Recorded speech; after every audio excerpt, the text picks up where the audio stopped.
பாண்டியன் கோமதி என்ன நடந்துச்சுன்னு சுகன்யாட்ட விசாரிக்கிறாங்க. கதிரும் சரவணனும் அவங்க கூட தான் இருக்காங்க. மீனா மட்டும் ரூமுக்கு வெளியே நிற்கிறாங்க.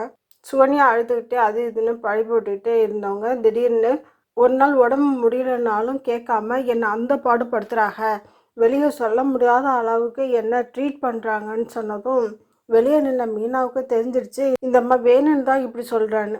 ஆனால் பாண்டியன் கோமதிக்கு தான் இந்த விஷயம் தெரியாது. அவங்க பழனி மேலே தான் கோவப்படுறாங்க. இனியாச்சும் இந்த பிள்ளைகிட்ட ஒழுங்கா நடந்துக்கன்னு சொல்லிட்டு பாண்டிய கோபமாக சொல்லிட்டு போயிடுறாரு. அவருக்கு என்ன தெரியும், பழனி சுகன்யாவை இதுவரை தொட்டது கூட கிடையாது. இதெல்லாம் சுகன்யாவோட ட்ராமான்னு.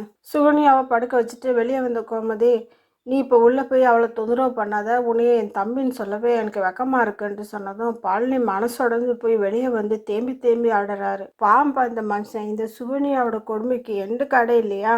அடுத்து இந்த மனுஷன் அழுதுகிட்டே வீட்டு விட்டு போயிடுறாரு. மறுநாள் சரவணன் தான் இப்படியே தேடி கண்டுபிடிக்கிறாரு. எங்கே மாமா போன, உன்னை எங்கெல்லாம் தேடுறதுன்ட்டு கேட்குறாரு.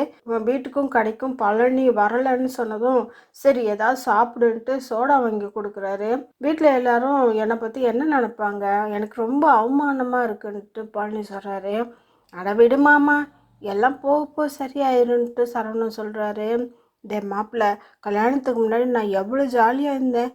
நான் கல்யாணம் பண்ணதுலேருந்து சந்தோஷமாகவே இல்லைடா. நான் சுகன்யாவை கல்யாணமே பண்ணியிருக்க கூடாது. நீ யார்கிட்டையும் அதிர்ந்து கூட பேச மாட்டேன். அப்படிப்பட்டனா சுகன்யாட்ட அவ்வளோ கடுமையாக நடந்திருப்பேனா. அவன் சொன்ன மாதிரி நேற்று எதுவுமே நடக்கலை தெரியுமா. நாங்கள் வேற ஒரு விஷயத்தை பற்றி தான் பேசிகிட்டு இருந்தோம். அது ஆர்கியூமெண்ட் ஆகி கடைசியில் சைக்கோ மாதிரி பொருளெல்லாம் போட்டு உடச்சி என் மேலே பழியையும் போட்டுட்டா அப்படின்னு அந்த மனுஷன் சொல்லும்போது நமக்கே கண்ணில் தண்ணி வருது.